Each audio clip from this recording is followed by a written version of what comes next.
Hello, beautiful souls. Today I want to share with you an update from my nomadic journey.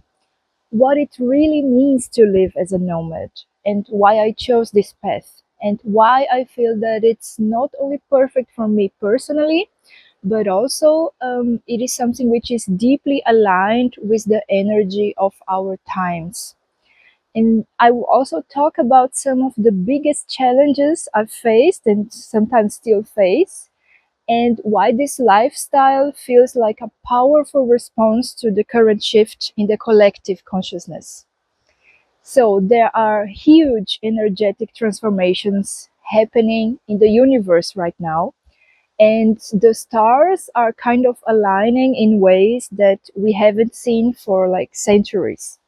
So, if you've been questioning the systems around you or feeling the urge to live differently, maybe you are already tuning into this new era which is coming. And the good news are you are not alone. So stay with me until the end to find out more about life as a nomad and also about the energy shifts we are all facing right now. Why did I choose the nomadic life? So becoming a nomad wasn't just a lifestyle decision. No, it was really a soul calling. I wanted and needed to break free from routine, from experiences that no longer felt true to me, and I wanted to break free from the matrix itself. A life that felt scripted by others was no longer an option for me. I couldn't live like that anymore.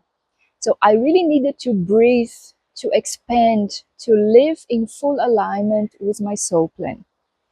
Traveling and living in different places gave me something priceless, perspective, and also life quality. So I get not just mental clarity and a lot of fun, but also soul level remembrance. So with every step, I am reclaiming my own rhythm, my own truth. And this brings me to something very important, the shift from the Capricorn era to the Aquarius era. So, the old Capricorn energy was all about structure, discipline, authority, achievement through control. It valued hard work, hierarchy, and stability. Things that served us in building our society. So, those were important things at that time, but they now feel too rigid for what is coming. And what is coming is the Aquarius era, with completely different qualities than the old Capricorn era. So Aquarius invites innovation, freedom, community, soul expression. It's about decentralization, higher consciousness, and of course, living authentically.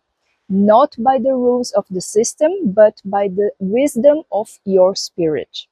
It's no coincidence that more and more people are becoming digital nomads or living in their vans or in tiny houses, leaving the cities, having open relationships, or choosing alternative paths.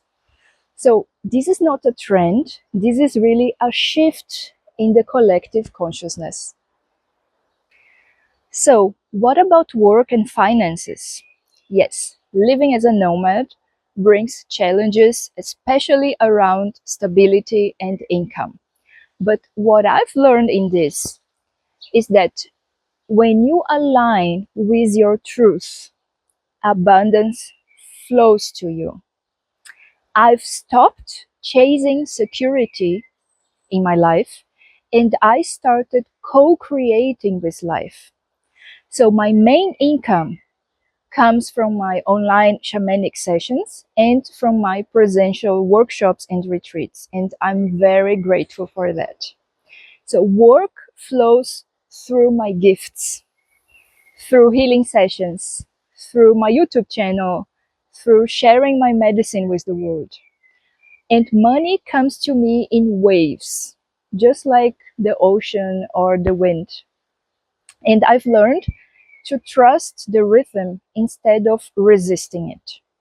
And if you are also thinking about becoming a nomad, it is important to stop thinking in old job structures like going every day to the same office and having a stable income, and start thinking like Aquarius. There are every day more and more remote job possibilities, work and travel opportunities, and countless alternative ways of living and making money.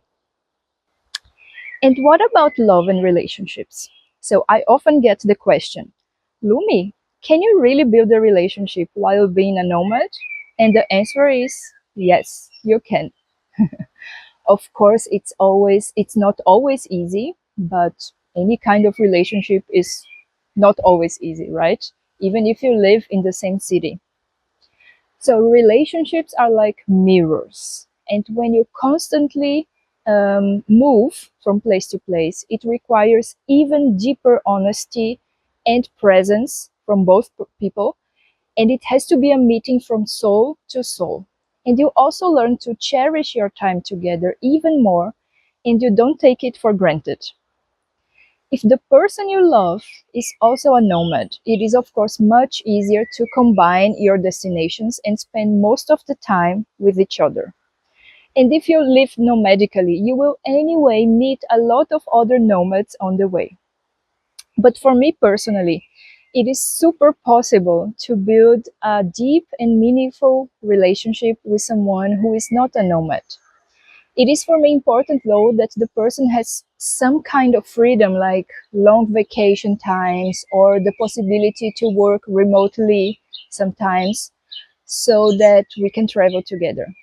I personally see no problem at all having a relationship as a nomad as long as there is maturity, commitment, and love from both sides. So, what are the biggest challenges you have as a nomad? So, as I said before, there is the challenge of having financial security and a stable income. And of course, the challenge of the relationships because you have to be extra mature and extra present.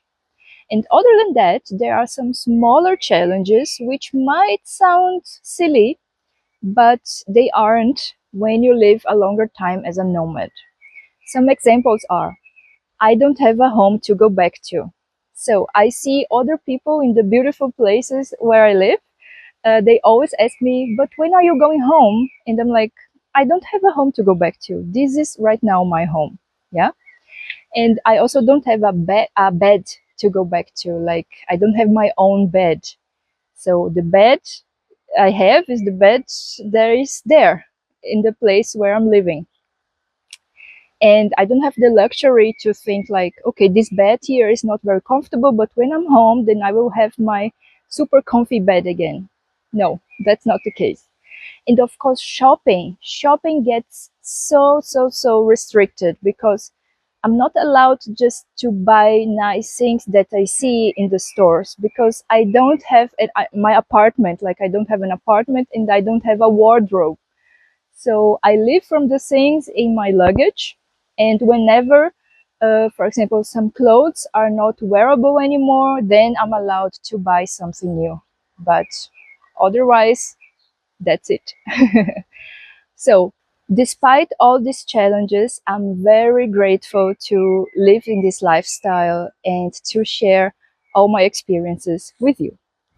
A big gift of this way of living is the deepening of my bond with nature and with spirit.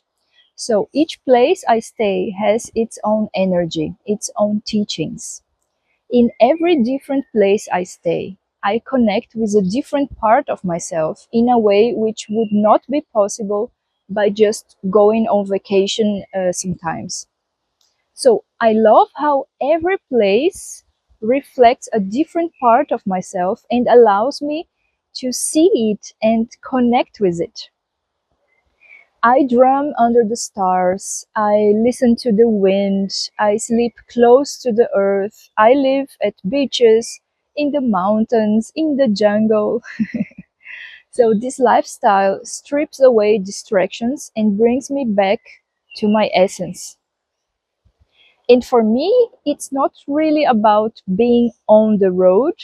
It's about remembering that we are all part of a bigger web. And to be honest, I feel much more rooted than ever before. Like, not in one place, but in my being. So, yes, this nomadic life isn't for everyone, but for me, it has been home. It is a sacred dance with life, with freedom, with spirit. If your soul whispers to you, hey, there is more, trust it. Maybe you are also not meant to settle. Maybe you are meant to fly, at least for a while. Thank you so much for watching. If this message resonates, leave a comment, share your story, and give me a thumbs up. I wish you a wonderful journey to yourself.